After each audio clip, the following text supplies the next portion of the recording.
नमस्कार दोस्तों, स्वागत है आपका। पिछले कुछ दिनों में आपको पता चल ही गया होगा कि कई सारे वैकेंसी के एग्ज़ाम डेट आ चुकी हैं। यूपी SSSC ने अपना एग्ज़ाम कैलेंडर जारी कर दिया है, जिसमें लेखपाल की वैकेंसी, मंडी परिषद का पेपर, ये सारे पेपर कब होने हैं आपको पता चल गया होगा। क्योंकि हमारा चैनल जो है वो न्यूज़ चैनल नहीं है, इसलिए हमने आपको इसके बारे में जानकारी नहीं दी। जो हमारा चैनल है उसका नाम है मार्गदर्शक। हम यहाँ पर सिर्फ आपका मार्गदर्शन करने आए हैं कि आपको किस एग्ज़ाम की तैयारी करनी चाहिए, किस एग्ज़ाम की स्ट्रेटजी जो है किस तरह से बनानी चाहिए, किस एग्ज़ाम के लिए कौन सी बुक लिस्ट लेनी चाहिए, कौन सी बुक पढ़नी चाहिए, कौन सी कोचिंग अच्छी है। ये सारे जो चीज़ें हैं वो हम आपको यहाँ पर इस चैनल के माध्यम से बताने वाले हैं, और जो मेरा अनुभव है वो हम आपके साथ शेयर करने वाले हैं। इसके अलावा एक स्टूडेंट की उसकी लाइफ में जो प्रॉब्लम आती है एग्ज़ाम से रिलेटेड, उसकी सारी प्रॉब्लम का सलूशन हम इस चैनल के माध्यम से करने वाले हैं। ठीक है, तो अगले 3 से 4 वीडियो में हम आपको लेखपाल, मंडी परिषद, NTPC, इन सब चीज़ों के जो एग्ज़ाम की स्ट्रेटजी है उसके बारे में धीरे धीरे हम आपको बताएंगे। लेकिन आज का जो हमारा टॉपिक है वो एक बहुत ही इंपॉर्टेंट टॉपिक है कि उत्तर प्रदेश में शिक्षक कैसे बनते हैं। ठीक है, तो सबसे पहले आप ये जानें कि उत्तर प्रदेश में 5 स्टेज में आप शिक्षक बन सकते हैं। सबसे पहला स्टेज होता है कि आप कक्षा 1 से 5 तक के शिक्षक बन सकते हैं। फिर कक्षा 6 से 8 तक के आप शिक्षक बन सकते हैं। कक्षा 9 से 10 तक के आप शिक्षक बन सकते हैं। कक्षा 11 से 12 तक के आप शिक्षक बन सकते हैं। इसके अलावा आप जो है यूनिवर्सिटी में शिक्षक बन सकते हैं। यूनिवर्सिटी में जो प्रोफेसर होते हैं उस पर आप शिक्षक बन सकते हैं। ठीक है, जो कक्षा 1 से 5 तक के शिक्षक होते हैं और जो कक्षा 1 से 5 तक का स्कूल होता है उसको प्राइमरी स्कूल कहा जाता है। ठीक है, उसको प्राइमरी स्कूल कहते हैं। जो कक्षा 6 से 8 का स्कूल होता है उसको जूनियर का स्कूल कहा जाता है। ठीक है, जो कक्षा 9, 10 और 11, 12 होता है उसको कुल मिलाकर के इंटर कॉलेज कहा जाता है, क्योंकि उसमें जो होते हैं 9, 10 और 11, 12 दोनों होते हैं, इंटर कॉलेज कहा जाता है। ठीक है, और जो यूनिवर्सिटी होती है उसको तो आप जानते ही होंगे कि यूनिवर्सिटी कहा जाता है। ठीक है, जो प्राइमरी होती है वो 2 तरीके की होती है। एक प्राइमरी जो होती है वो गवर्नमेंट होती है, जिसको परिषदी कहते हैं। ठीक है, उसको परिषदी कहा जाता है। और एक होता है जो वो प्राइवेट होता है। इस तरह जूनियर जो होता है वो भी एक गवर्नमेंट होता है, जिसको परिषदी कहा जाता है, परिषदी जूनियर कहा जाता है। ठीक है, और दूसरा जो होता है वो मैनेजमेंट का होता है। ठीक है, इसी तरह जो 9th एंड 10th होता है वो भी एक गवर्नमेंट होता है, एक मैनेजमेंट का होता है। और जो 11, 12 होता है वो भी एक गवर्नमेंट का होता है और दूसरा मैनेजमेंट का होता है। ठीक है, और बाकी यूनिवर्सिटी तो आप लोग जान ही रहे होंगे, यूनिवर्सिटी होती है। ठीक है, जो गवर्नमेंट स्कूल होता है, जो आप लोगों ने प्राइमरी स्कूल देखा होगा जिसमें मिड डे मील चलता है, छोटे छोटे बच्चे रहते हैं, प्योर जो गवर्नमेंट स्कूल होता है वो होता है। प्राइवेट जो होता है, जो कक्षा 1 से 5 तक के प्राइवेट स्कूल होते हैं जिसमें प्राइवेट टीचर पढ़ाते हैं, वो होता है। इसके अलावा जूनियर का जो गवर्नमेंट स्कूल होता है, आपने जूनियर का जो परिषदी विद्यालय देखा होगा, जो प्योर गवर्नमेंट का होता है उसे जूनियर का परिषदी विद्यालय कहते हैं। इसके अलावा जो प्राइवेट विद्यालय होते हैं जहाँ पर जूनियर की कक्षा 6 से 8 तक की क्लासें चलती है वो मैनेजमेंट के होते हैं, जिन्हें अर्धशासकीय स्कूल भी कहा जाता है। ये क्या होते हैं?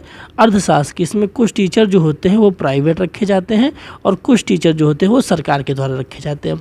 ठीक है, इसके अलावा 9th एंड 10th के लिए भी एक गवर्नमेंट स्कूल होता है जिसे गवर्नमेंट इंटर कॉलेज कहा जाता है या गवर्नमेंट गर्ल्स इंटर कॉलेज कहते हैं। GIC होता है या GGIC होता है। ठीक है, इसके अलावा 9th एंड 10th का मैनेजमेंट स्कूल भी होता है। ठीक है, मैनेजमेंट जो स्कूल होता है वो अर्धशासकीय होता है। इसमें कुछ टीचर सरकारी होते हैं और कुछ टीचर प्राइवेट रखे जाते हैं। इसी तरह जो 11, 12 का स्कूल होता है ये भी गवर्नमेंट होता है, एक तरीके का गवर्नमेंट स्कूल होता है जो GIC या GGIC होता है। ठीक है, GIC या GGIC जो होता है वो 9th एंड 11, 12 होता है और 11, 12 का मैनेजमेंट स्कूल भी होता है। ठीक है, यानी कि जो प्राइमरी स्कूल होता है वो 2 तरीके के होते हैं, एक गवर्नमेंट चलती है, एक प्राइवेट चलती है। इसी तरह जो जूनियर स्कूल होते हैं वो 2 तरीके के होते हैं, एक गवर्नमेंट चलती है परिषदी और एक मैनेजमेंट की चलती है जिसे अर्धशासकीय कहा जाता है। इसी तरह 9th एंड 10th के भी 2 इस तरह के स्कूल होते हैं, एक गवर्नमेंट होते हैं, एक मैनेजमेंट के होते हैं। मैनेजमेंट वाले को अर्धशासकीय कहा जाता है, गवर्नमेंट वाले जो होते हैं प्योर गवर्नमेंट होते हैं। जो गवर्नमेंट स्कूल होते हैं वो GIC या GGIC कहे जाते हैं। GIC मतलब गवर्नमेंट इंटर कॉलेज और GGIC का मतलब होता है गवर्नमेंट गर्ल्स इंटर कॉलेज। ठीक है, और जो मैनेजमेंट के स्कूल होते हैं ये अलग होते हैं 9th एंड 10th के। ठीक है। इसी तरह 11th एंड 12th के भी गवर्नमेंट स्कूल होते हैं, जीआईसी या जीजीआईसी होते हैं, यानी कि गवर्नमेंट इंटर कॉलेज और गवर्नमेंट गर्ल्स इंटर कॉलेज। और 11th 12th के मैनेजमेंट के भी स्कूल होते हैं। ये सब अर्धशासकीय स्कूल होते हैं जो मैनेजमेंट के होते हैं। इसमें जो होता है वो कुछ टीचर जो होते हैं वो सरकारी होते हैं और कुछ टीचर जो होते हैं वो प्राइवेट होते हैं। ठीक है, इतना आपको समझ में आ गया। अब अगर आप प्राइमरी में शिक्षक बनना चाहते हैं तो प्राइमरी की वैकेंसी आती है प्राइमरी के नाम से, ठीक है, प्राइमरी सुपर टेट के नाम से वैकेंसी आती है। इसका एग्ज़ाम दे करके आप प्राइमरी में टीचर बन सकते हैं। ठीक है, जो प्राइमरी का प्राइवेट होता है उसमें अभी टीचर बनने की कोई भी नियम कानून नहीं बनाए गए हैं। इसमें जो टीचर होते हैं वो स्कूलों की तरह प्राइवेट रूप से रखे जाते हैं, लेकिन अभी कुछ इसका सिस्टम बन रहा है कि इसमें जो कुछ टीचर होंगे वो सरकार की तरफ से भी रखे जाएंगे, लेकिन अभी इसका कोई सिस्टम नहीं है। ठीक है, जूनियर का जो गवर्नमेंट स्कूल होता है, परिषदीय स्कूल होता है, उसमें टीचर बनने का डायरेक्ट भर्ती का कोई प्रावधान नहीं है। उसमें जो टीचर बनते हैं वो प्रमोशन के थ्रू बनते हैं। ठीक है, जो प्राइमरी में टीचर होते हैं उन्हीं का प्रमोशन होता है जूनियर में, वही जूनियर में टीचर बनते हैं। जो जूनियर का परिषदीय स्कूल होता है उसमें जो आखिरी वैकेंसी आई थी वो 2013 में आई थी।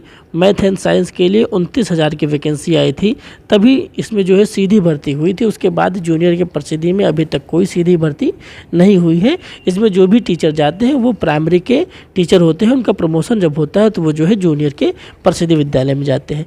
लेकिन जो जूनियर का मैनेजमेंट स्कूल होता है उसमें टीचर बनने के लिए अभी तक क्या होता था, मैनेजमेंट के थ्रू ही टीचर रख लिए जाते थे। जो लोग बीएड किए होते थे 18 से 20 लाख रुपए दे करके वो टीचर बन जाते थे और उन्हें सरकार अपनी तरफ से सैलरी देती थी लगभग 60 से 70 हज़ार रुपये। लेकिन अभी इस सिस्टम को बदल दिया गया है इस सरकार के द्वारा, योगी सरकार के द्वारा।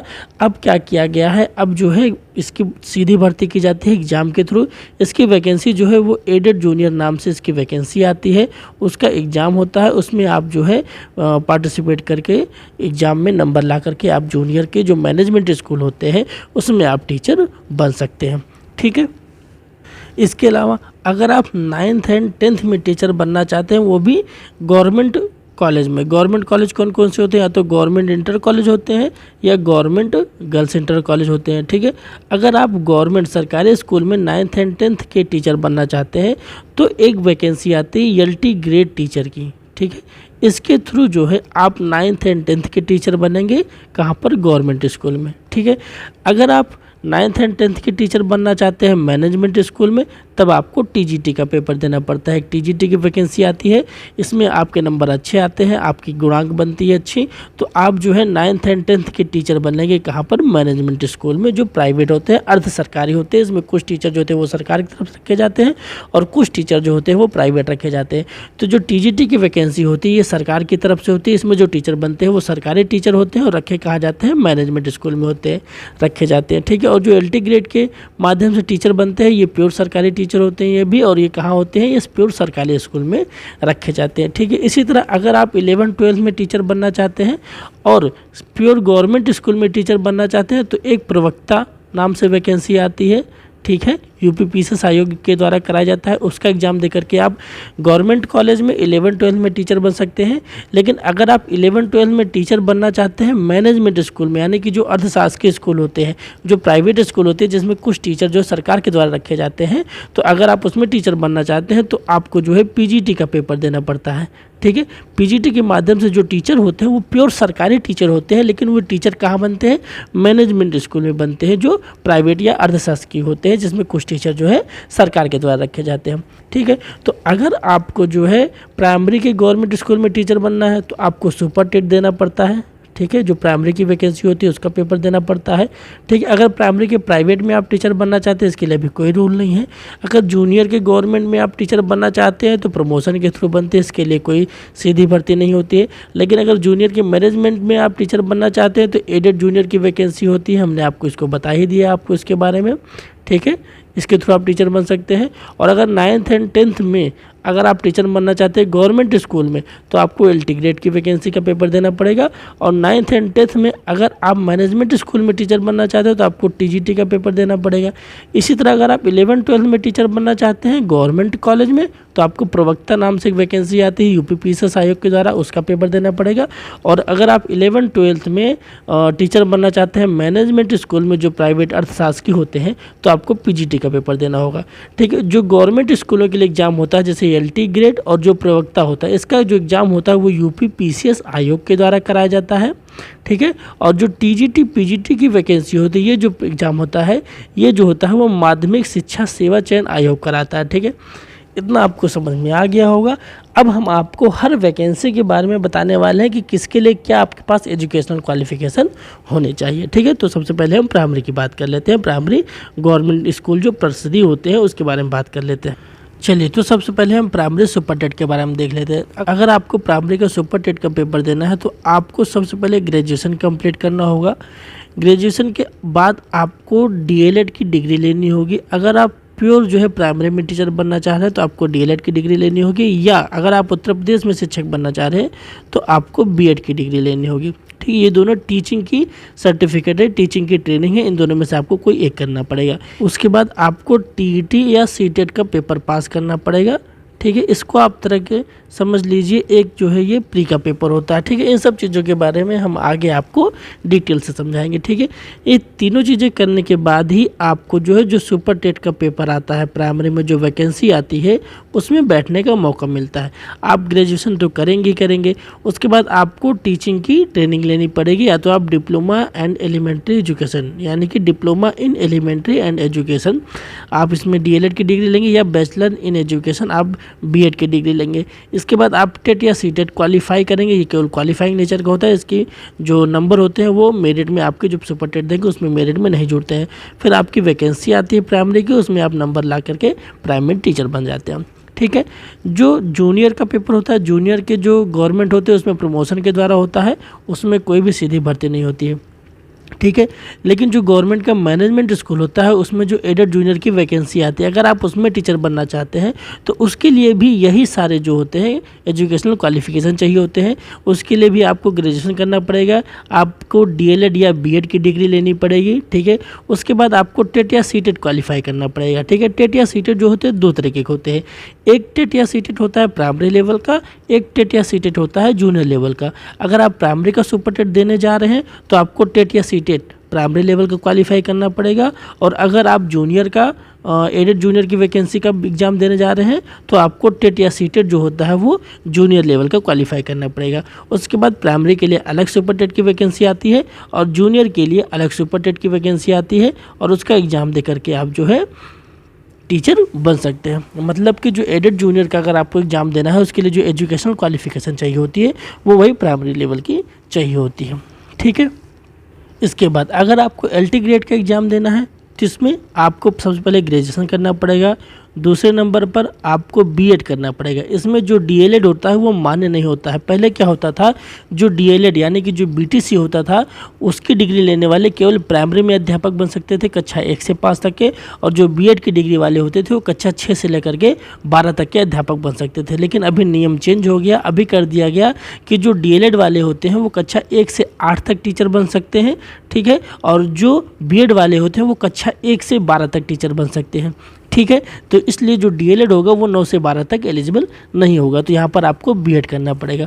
और बीएड के बाद जो होती है आपकी वैकेंसी आती है एलटी ग्रेड टीचर की, उसका एग्ज़ाम दे करके आप जो है टीचर बन सकते हैं। इसी तरह टीजीटी की एग्ज़ाम देने के लिए आपको सबसे पहले ग्रेजुएशन करना पड़ेगा, उसके बाद आपको बीएड की डिग्री लेनी पड़ेगी, बीएड के बाद जो है टीजीटी की वैकेंसी आती है उसका एग्ज़ाम दे करके आप टीचर बन सकते हैं। इसी तरह जो प्रवक्ता की वैकेंसी आती है ये यूपी पीसीएस आयोग के द्वारा कराया जाता है। प्रवक्ता की वैकेंसी के लिए चूँकि इंटर कॉलेज में आपको टीचर बनता है तो इसमें पोस्ट ग्रेजुएशन जरूरी होता है, तो इसमें सबसे पहले आप ग्रेजुएशन करेंगे, ग्रेजुएशन के बाद आप जो है पोस्ट ग्रेजुएशन करेंगे, ठीक है। पोस्ट ग्रेजुएशन के बाद इसमें आप फिर प्रवक्ता का एग्ज़ाम देंगे। इसमें बीएड जरूरी नहीं होता है, ठीक है। अगर आपको 11-12 में टीचर बनना है तो आपको बीएड ज़रूरी नहीं होता है। और जो गवर्नमेंट के लिए जो यूपी पीसीएस आयोग पेपर कराता है गवर्नमेंट कॉलेज के लिए प्रवक्ता का, उसमें इंटरव्यू नहीं होता है, ठीक है। ये आप ध्यान से समझिएगा, इसमें जो होता है इंटरव्यू नहीं होता है, ठीक है। लेकिन जो पीजीटी का एग्ज़ाम अगर आपको देना है, अगर आप 11-12 में मैनेजमेंट में अध्यापक बनना चाहते हो तो आपको पीजीटी का एग्ज़ाम देना पड़ेगा। तो उसके लिए वही सारी क्वालिफिकेशन चाहिए होगी, ग्रेजुएशन करना होगा, दूसरे नंबर पर आपको पीजी करना होगा, तीसरे नंबर पर फिर आपको पीजीटी का एग्ज़ाम देना पड़ेगा, ठीक है, और चौथे नंबर पर इसमें इंटरव्यू आपको देना पड़ेगा, ठीक है। इसमें इंटरव्यू ज़रूरी होता है, इसमें इंटरव्यू होता है पीजीटी में, ठीक है। ये सारे एजुकेशनल क्वालिफिकेशन होते हैं। एक बात ध्यान से समझिएगा कि अगर आप 11-12 में टीचर बनना चाह रहे हैं, ठीक है, तो केवल पीजी की डिग्री ज़रूरी होती है, ठीक है। पोस्ट ग्रेजुएशन आपको ज़रूरी होगा, लेकिन इसमें बीएड की डिग्री ज़रूरी नहीं होती। लेकिन अगर आपने साथ में बीएड किया हुआ है पीजी के साथ में, तो आपको 5 नंबर एक्स्ट्रा मिलते हैं। और इसी के साथ साथ अगर आपने एमएड भी किया हुआ है तब आपको 5 नंबर और मिलेंगे। यानी कि अगर आपने बीएड और एमएड किया है पीजी के बाद, तो टोटल आपको 10 नंबर एक्स्ट्रा मिल जाते हैं, जिससे आपके जो गुणांक है, जिससे आपकी जो मेरिट होती है वो ज़्यादा हो जाती है और आपका सिलेक्शन हो जाता है। यानी कि अगर आप 11-12 में टीचर बनना चाहते हैं तो आप पीजी के बाद जो है बीएड और एमएड ज़रूर कीजिएगा, ताकि जो है आपको ये जो 10 नंबर का बेनिफिट है वो ज़रूर से ज़रूर मिले, ठीक है। चलिए, 12 तक के टीचर के बारे में हमने आपको बता दिया। अब अगर आपको यूनिवर्सिटी में प्रोफेसर बनना है तो असिस्टेंट प्रोफेसर की वैकेंसी आती है, लेकिन इसमें आपको फॉर्म भरने के लिए जो आपके पास एलिजिबिलिटी होनी चाहिए वो सबसे पहले आपके पास पीजी होनी चाहिए, ठीक है। दूसरा, आपको नेट क्वालिफाई होना चाहिए। तीसरा, आपके पास पीएचडी की डिग्री होनी चाहिए। उसके बाद जो है आप एग्ज़ाम दे करके प्रोफेसर बन सकते हैं, ठीक है। जो प्राइमरी और जूनियर का एग्ज़ाम होता है वो पीएनपी कराता है। पीएनपी यानी कि परीक्षा नियामक प्राधिकारी एक आयोग है, एक संस्था है जो प्राइमरी सुपरटेट कराता है और एडेड जूनियर की वैकेंसी का एग्ज़ाम कराता है, ठीक है। जो एलटी ग्रेड टीचर की वैकेंसी कराता है और प्रवक्ता की वैकेंसी कराता है वो यूपी पीसीएस आयोग कराता है, ठीक है। और जो टीजीटी और पीजीटी की वैकेंसी कराता है, इसका जो एग्ज़ाम कराता है वो माध्यमिक शिक्षा सेवा चयन आयोग कराता है, ठीक है। माध्यमिक शिक्षा सेवा चयन आयोग, ठीक है। ये अलग अलग संस्थाएं हैं जो अलग अलग टीचर के एग्ज़ाम कराती हैं, ठीक है। अगर आप कक्षा 1 से 5 और 6 से 8 तक में टीचर बनना चाहते हैं तो आपका जो एग्ज़ाम होता है वो पीएनपी परीक्षा नियामक प्राधिकारी संस्था कराती है। कक्षा 9, 10 और 11, 12 में टीचर बनना चाहते हैं वो भी गवर्नमेंट कॉलेज में, तो यूपी पीसीएस एग्ज़ाम करवाता है। और अगर आप 9, 10 और 11, 12 में मैनेजमेंट स्कूल में टीचर बनना चाहते हैं, यानी कि टीजीटी पीजीटी का एग्ज़ाम जो होता है वो माध्यमिक शिक्षा सेवा चयन आयोग कराता है। इन संस्थाओं के बारे में हम आपको अपनी पिछली वीडियो में बता चुके हैं। हमारी प्लेलिस्ट में केंद्र व उत्तर प्रदेश राज्य की परीक्षा संस्था नाम से इस टॉपिक पे वीडियो पड़ी हुई है, आप वो वीडियो जा कर के देख सकते हैं। हम इसका लिंक आपको डिस्क्रिप्शन में दे देंगे और आप आई बटन पर भी जा कर के इस वीडियो के बारे में देख सकते हैं। वहाँ से आपको पता चल जाएगा कि हमारे यहाँ कौन कौन सी संस्था कौन कौन सा एग्ज़ाम करवाती है। तो वहाँ पर आपको पीएनपी के बारे में, यूपी पीसीएस आयोग के बारे में और माध्यमिक शिक्षा सेवा चयन आयोग के बारे में पता चल जाएगा कि ये आयोग क्या क्या पेपर, क्या क्या एग्ज़ाम करवाती हैं, ठीक है। इतनी सारी चीज़ें जानने के बाद यहाँ पर आपको कुछ नए नए टर्म जानने को मिले होंगे। जैसे सबसे नंबर 1 पर डीएलएड, इसको diploma in elementary and education कहा जाता है, ठीक है। इसके बाद आपको जानने को मिला होगा बीएड, इसको बैचलर इन एजुकेशन कहा जाता है, ठीक है। तीसरे नंबर पर आपको जानने को मिला होगा टेट, ठीक है, इसको टीचर एलिजिबिलिटी टेस्ट कहते हैं। चौथे नंबर पर आपको जानने को मिला होगा सी टेट, ये टेट की ही तरह होता है लेकिन ये सेंटर का होता है, सेंट्रल टीचर एलिजिबिलिटी टेस्ट होता है। और ये टेट जो होता है ये राज्य स्तरीय होता है, ये हर राज्य अपना अपना टेट करवाता है। और जो सी टेट होता है ये केंद्र का होता है, ये एक सी टेट करवाता है। अगर आप टेट पास होते हैं तो आप केवल उसी राज्य में फॉर्म भर सकते हैं स्टेट के आधार पर, लेकिन अगर आप सी टेट पास होते हैं तो आप अपने राज्य में सी टेट के आधार पर फॉर्म तो भर ही सकते हैं, लेकिन आप अन्य राज्यों में भी सी टेट के आधार पर फॉर्म भर सकते हैं, ठीक है। इसके बाद आपको जानने को मिला होगा सुपर टेट। सुपर टेट क्या होता है? अब ये जो प्राइमरी वैकेंसी में और जूनियर की वैकेंसी में पूछा जाता है ये। इसके अलावा मेरिट कैसे बनती है, ठीक है, जो मेरिट बनती है कि आपका सिलेक्शन कैसे होगा, किस आधार पर, वो आपने ये टर्म जाना होगा, ठीक है। इसके अलावा आपने पीएनपी परीक्षा नियामक प्राधिकारी सुना पिछले जो हमने आपको बताया उसमें, ठीक है। इसके अलावा आपको यूपी पीसीएस आयोग के बारे में पता चला होगा। तो ये जो आयोग है इसके बारे में तो हमने आपको बता दिया कि हमने इसके बारे में वीडियो बनाई हुई है, आप वहाँ से जाके इसके बारे में देख सकते हैं, ठीक है। बाकी ये जो सारे टर्म हैं DElEd, BEd, TET, C TET, super TET और मेरिट, ये सारी चीज़ें हम आपको धीरे धीरे एक एक वीडियो ला करके इनके बारे में डिटेल से जानकारी दे देंगे। वैसे इनके बारे में हम आपको एक ही वीडियो में सारी चीज़ें आसानी से समझा देंगे, ठीक है। लेकिन अगर आप कहेंगे तो हम इसके बारे में आपको और डिटेल से जानकारी दे देंगे, ठीक है। इसके बाद अब हम आपको जो बताने वाले हैं वो आपको बहुत कम लोग ही बताएंगे, तो इसको बहुत ध्यान से ही सुनिएगा, ठीक है। जब आप लोग ग्रेजुएशन करते हैं तो ग्रेजुएशन में जो आप लोग सब्जेक्ट लेते हैं उसको बहुत ही ध्यान से लीजिएगा अगर आपको शिक्षक बनना है, ठीक है। अगर आप कक्षा 1 से 5 तक के शिक्षक बनना चाहते हैं और 6 से 8 तक के शिक्षक बनना चाहते हैं तो सब्जेक्ट कॉम्बिनेशन का कोई महत्व नहीं होता है, आप कोई भी सब्जेक्ट लेकर के टीचर बन सकते हैं, ठीक है। लेकिन अगर आप जो है टीजीटी पीजीटी का पेपर देना चाहते हैं, ठीक है, या एलटी ग्रेड टीचर का पेपर देना चाहते हैं, या अगर आप प्रवक्ता का पेपर देना चाहते हैं तो इसमें जो सब्जेक्ट कॉम्बिनेशन होता है वो बहुत ज़रूरी होता है, ठीक है। अगर आपका सब्जेक्ट कॉम्बिनेशन सही नहीं है तो आप पेपर जो है नहीं दे पाते हैं, ठीक है, आप एग्ज़ाम के लिए एलिजिबल नहीं हो पाते हैं। तो जब आप ग्रेजुएशन करते हैं तो जो आपका सब्जेक्ट कॉम्बिनेशन होता है वो आपको बहुत सही तरीके से लेना पड़ता है। तो ग्रेजुएशन में आप लोग 2 तरीके से ग्रेजुएशन करते हैं, एक आर्ट वाले होते हैं ग्रेजुएशन करते हैं, एक साइंस बैकग्राउंड वाले होते हैं जो ग्रेजुएशन करते हैं, ठीक है। जो आर्ट साइड वाले ग्रेजुएशन करते हैं वो जो क्या करते हैं बीए करते हैं, बीकॉम करते हैं, बीकॉम भी कहीं कहीं जो होता है वो आर्ट साइड माना जाता है, लेकिन मेनली हम बीए को लेके चलते हैं जिसमें आपको हिस्ट्री, जियोग्राफी, इकोनॉमी, ठीक है, पॉलिटी, ये सारी चीज़ें लेनी होती हैं, ठीक है। तो उसमें अगर आपको इतिहास, भूगोल, संविधान या अर्थशास्त्र इन सब में से आपको अगर टीजीटी पीजीटी का पेपर देना है तो आपको जो है इसमें जो सब्जेक्ट कॉम्बिनेशन बनता है उसके आधार पर आपको सब्जेक्ट सेलेक्ट करना होगा, उसके आधार पर आपको जो है ग्रेजुएशन करना होगा। जैसे आर्ट में क्या होता है, 4 चीज़ें होती हैं, एक हिस्ट्री होता है, जियोग्राफी होता है, ठीक है, पॉलिटी होता है और इकोनॉमी होता है, ठीक है। हिस्ट्री और पॉलिटी का कॉम्बिनेशन चलता है और जियोग्राफी और इकोनॉमी का कॉम्बिनेशन चलता है, ठीक है। हिस्ट्री और जियोग्राफी में से आपको एक सब्जेक्ट चुन करके लेना चाहिए ग्रेजुएशन में, और पॉलिटी और इकोनॉमी में से आपको एक सब्जेक्ट चुन कर लेना चाहिए ग्रेजुएशन में। अगर आप इन देखिए हिस्ट्री और ज्योग्राफी का एक ग्रुप होता है और पॉलिटी इकोनॉमी का एक ग्रुप होता है, अगर आप इसमें से एक सब्जेक्ट ले लेते हैं और इसमें से एक सब्जेक्ट ले लेते हैं, जैसे आप इसमें से हिस्ट्री एंड ज्योग्राफी में से हिस्ट्री ले लिए और पॉलिटी एंड इकोनॉमी में से आपने पॉलिटी ले लिया, तो जब भी आप टीजीटी और पीजीटी का पेपर देंगे तब आप कोई भी सब्जेक्ट जो है चुन करके पेपर दे पाएंगे। आप हिस्ट्री ज्योग्राफी भी ले सकते हैं पेपर देते वक्त, आप ज्योग्राफी इकोनॉमी भी ले सकते हैं पेपर देते वक्त, आप कोई भी सब्जेक्ट ले सकते हैं। लेकिन अगर आपने ग्रेजुएशन जो है केवल इन्हीं दोनों से कर लिया, हिस्ट्री एंड ज्योग्राफी से कर लिया, पॉलिटी इकोनॉमी से कर लिया, तो जब आप टीजीटी पीजीटी का पेपर देंगे तो आपको केवल यही 2 सब्जेक्ट मिल पाएंगे, आप इसमें से सब्जेक्ट सिलेक्ट नहीं कर पाएंगे, ठीक है। या आपने ग्रेजुएशन इन दोनों सब्जेक्ट से कर लिया तो आपको टीजीटी पीजीटी जो है वो इसी सब्जेक्ट से देने को मिलेगा, इन सब्जेक्ट से आप नहीं दे पाएंगे, ठीक है। इसलिए क्या होता है कि आपको इस ग्रुप में से एक सब्जेक्ट चुनना चाहिए और इस ग्रुप में से एक सब्जेक्ट चुनना चाहिए। तो हिस्ट्री और पॉलिटी से आपको ग्रेजुएशन करना चाहिए ताकि आपको जो है टीजीटी पीजीटी का पेपर देने समय आपको चारों ऑप्शन उपलब्ध हो। इसी तरह हिंदी वालों के लिए क्या होता है कि हिंदी वालों को ग्रेजुएशन में हिंदी और संस्कृत दोनों साथ में लेना चाहिए, क्योंकि जब आप टीजीटी का पेपर देने जाते हैं तो वहाँ पर हिंदी के साथ संस्कृत जरूर मांगा जाता है, ठीक है। जैसे एलटी ग्रेड का पेपर, टीजीटी का पेपर, कहीं पर जो है हिंदी संस्कृत दोनों का कॉम्बिनेशन मांगा जाता है और कहीं पर नहीं मांगा जाता है। इसलिए जब भी आप बीए करें, जब भी आप जो है ग्रेजुएशन करें तो हिंदी के साथ संस्कृत जरूर लेकर के चले, ठीक है।